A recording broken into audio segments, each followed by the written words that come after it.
Mimi hapa nimepima, nimegundulika mwenzio mjamzito. Kwa hiyo tunafanyaje? Yaani kama unavyojua mimi ni mke wa mtu na sitoshe mwanangu kapiga simu anakuja. Unafanyaje? Yaani hapa nilikuwa naomba tu nitumie ile katoa ujauzito. Si unajua mimi mke wa mtu afu sitoshe mwanangu amekaa muda mrefu hayupo. Anataka ibaki miaka miwili hivi hatujaonana naye. Na mimi bado naipenda ndoa yangu, siwezi kuachika hivi hivi. Sikia, sawa? Hilo ni kitu kidogo sana, ni jambo dogo mno.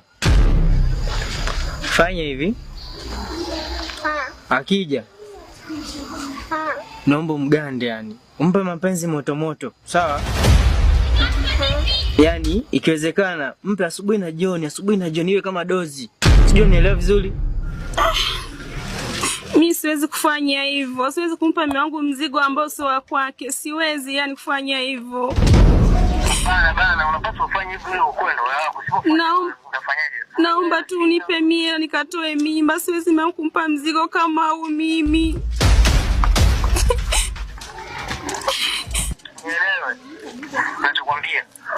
Fanya hivyo ili ukwenda wako. Lazima mimi sina hela. Tunafanya mimi sina hela, ndio nakwambia hivi kitu uweze kuisolve.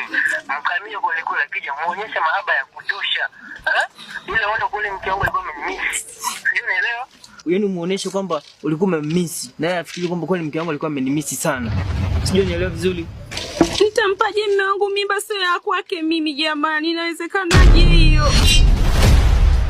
Sasa naomba unisikilize. Unaelewa baba?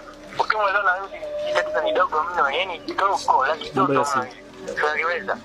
Wewe akija. Naomba hiyo simu. Sawa?